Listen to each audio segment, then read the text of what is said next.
रांची में संवेदक संघ ने भवन निर्माण विभाग प्रमंडल 2 में निविदा प्रक्रिया को लेकर उठे विवाद पर प्रेस वार्ता की। संघ ने पूरे मामले की निष्पक्ष जांच की मांग करते हुए विभागीय कार्यप्रणाली पर सवाल उठाए हैं। क्या है पूरा मामला, सुनिए संवेदक संघ के अध्यक्ष राकेश चौधरी ने क्या कुछ कहा।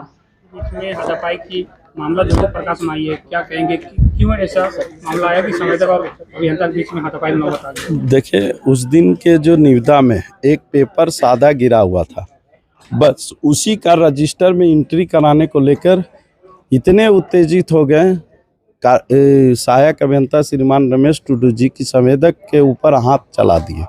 उनका आंख भी जो है चोट लग गया। यही बात है कि भाई उसी बात को लेकर आज हम लोगों ने प्रेस कॉन्फ्रेंस किया कि भाई इसकी निष्पक्ष जांच हो, सरकार के द्वारा, प्रशासन के द्वारा निष्पक्ष जांच कर जो दोषी है उन पे कार्रवाई की जाए।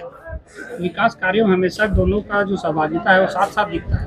हाँ, लेकिन ये मतभेद क्यों हो रहा है? देखिए यही है। अब देखिए, जब विकास कार्य तभी होगा जब इंजीनियर और संवेदक एक साथ मिल के काम करेंगे। तो चूँकि कार्य करने जाने पे बहुत सारी समस्याएं उत्पन्न होती है। हर चीज़ का उपाय केस और ST/SC नहीं है। वहाँ पर कार्य करने का बहुत सारे नियम कानून है, बहुत सारे प्रावधान है। अगर कोई उद्दंडता करता है तो उसका भी प्रावधान PWD कोड में है। एक बार ही जाके सीधे किसी को माननीय मुख्यमंत्री के नाम पे चाहे किसी के नाम पे आप किसी का दोहन करना चाहेंगे तो ये गलत है। संवेदक संघ इसमें क्या कार्रवाई? संवेदक संघ आज प्रेस वार्ता के माध्यम से सरकार और प्रशासन से मांग करती है कि इसकी निष्पक्ष जांच हो और आने वाले दिन में कभी भी इस तरह की घटना नहीं हो। अगर निष्पक्ष जांच नहीं होती तो संवेदक आगे और सभी संवेदक को एकजुट करके आगे विचार और आगे का कार्यक्रम तय करेंगे कि किस तरह से संवेदक सुरक्षित रहे और अभियंता भी सुरक्षित रहे। हम ये भी चाहते हैं कि अभियंता के साथ भी किसी तरह का कोई अति नहीं हो।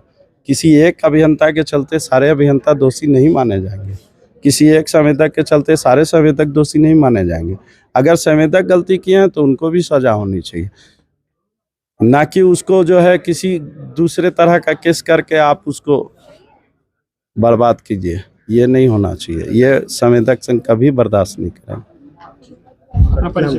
राकेश चौधरी, संवेदक संघ अध्यक्ष, रांची जिला। बहुत दुखद घटना है। रमेश टुडू जी टेंडर प्रक्रिया तो लगभग 2.5-3 महीना का प्रक्रिया रहता है और ये टेंडर खुलना था 15 तारीख को। टेंडर 15 तारीख को नहीं खुल के टेंडर खुला है 16 तारीख को। जहाँ खुलना था वहाँ नहीं खुल के उनके ऑफिस में टेंडर खुला है।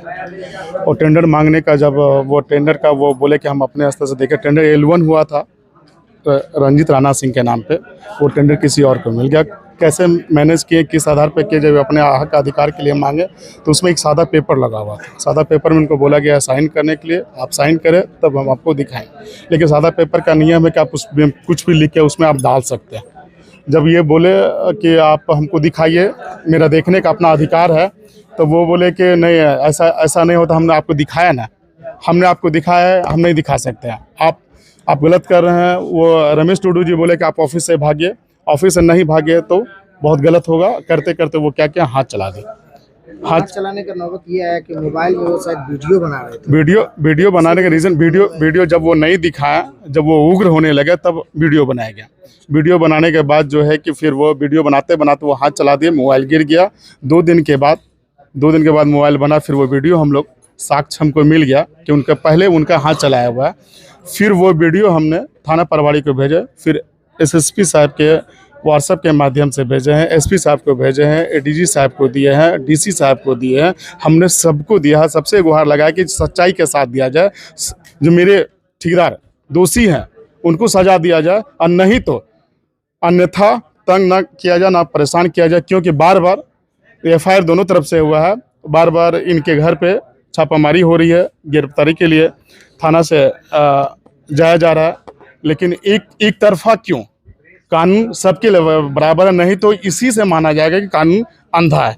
क्योंकि कानून इसलिए अंधा है कि साक्ष्य में सब कुछ दिख रहा है, शुरू से अंत तक दिख रहा है। लेकिन एक पक्ष का बयान पहले चला था क्योंकि वो दिए थे हमारे पास वीडियो नहीं था, मेरे पास कोई साक्ष्य नहीं था, इसलिए हमने उसको नहीं दे पाया। एफआईआर दोनों तरफ से हुआ, पहले एफआईआर उनका हुआ, दूसरा एफआईआर मेरा हुआ है।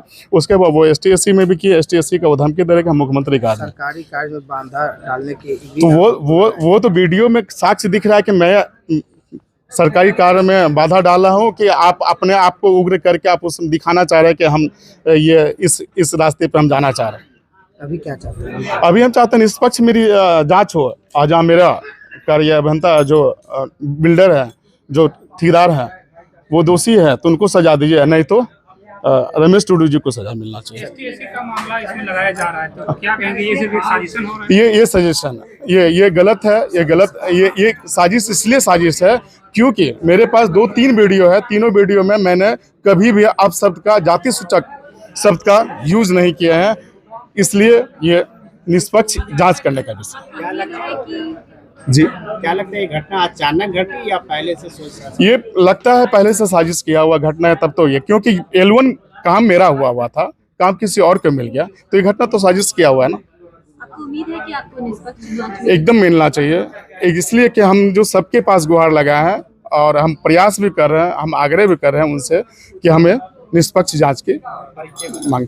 मेरा नाम राकेश कुमार सिंह चंदेल। तो आपने सुना, संवेदक संघ का कहना है कि पूरे मामले की निष्पक्ष जांच होनी चाहिए और सभी तथ्यों को सामने लाया जाना चाहिए। फिलहाल ये मामला चर्चा का विषय बना हुआ है और सभी की नजर जांच के नतीजों पर टिकी है।